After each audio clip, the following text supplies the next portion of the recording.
So now I'm answering a question from one of the members of our screencast video coaching, and Joanne asks, I seem to spend an awful lot of time looking for all the files I've added to my video as they're all over my computer. Is there an easy way to organize them?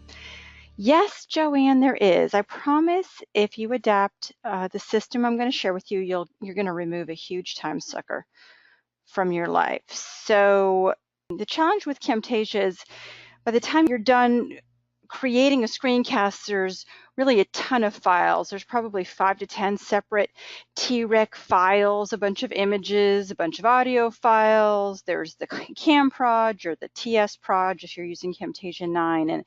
And then there's a whole group of production files. So they tend to want to put all these under the Camtasia folder. That's where it's going to default to, but they're going to be all over the place. Unless you manually create a folder structure, it's going to be completely unorganized and kind of difficult to back up. So I'm going to just show you an example of how I create my folder structure because I don't want my files all over the place. It's better to have them all in one spot.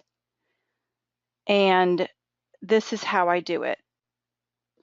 So I'm going to go ahead and save my project folder onto the desktop. It's just easy for me to access. You can certainly save your main folder wherever you want. So you're just going to go New Folder, and I'm going to call this UPS Marketplace, because that's a project I'm working on now. So the first thing I do is figure out how many lessons there are going to be in this project, because I'm working on a multi-lesson course, and this one is going to be 8 lessons. So I'm going to go ahead and create the folder structure pretty much before I do anything else. So I'm going to create a new folder. I'm going to call this Lesson 1 because that's a little bit more frequently used.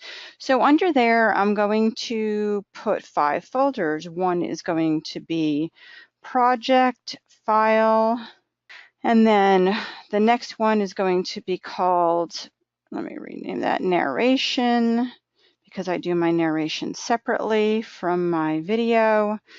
Next one is going to be called produced. This isn't in any particular order, guys, these are just the folders I create. And then the next one is going to be called recordings. And after that, we've got the media folder. I'm going to tell you what goes in these folders.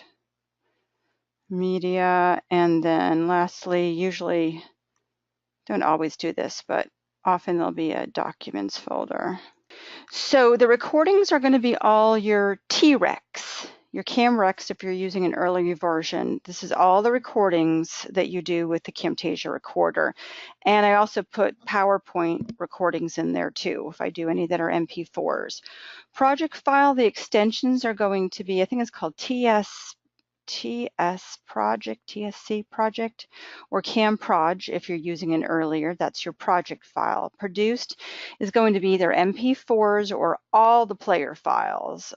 The MP4 plus all the other files that make up the player.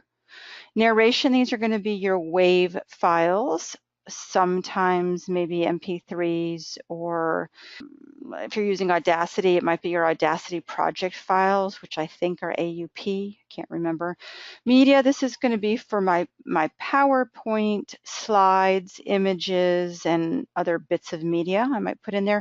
And inside documents, I'll put my outline, my storyboard, my project plan, my proposal, or anything else that I needed if I'm working with a client video. So then all I have to do is copy this. If I've got 8 chapters or 8 lessons, just hit paste over and over again, and then I'm going to just change the names of them at the end. So we've got 1, 2, 3, 4, 5, 6, 7. Let's just pretend there's 7 lessons. So all I have to do is rename them, right? I'm not going to do that for all of them because I think you get the idea. This is going to be lesson 2, and so on. And so you'll see inside each one of these is all the subfolders already created. So you do that before you've even started, and then you'll have the structure. See, lesson 1, lesson 2 is now moved to the bottom, and this will be lesson 3, 4, 5, 6, 7.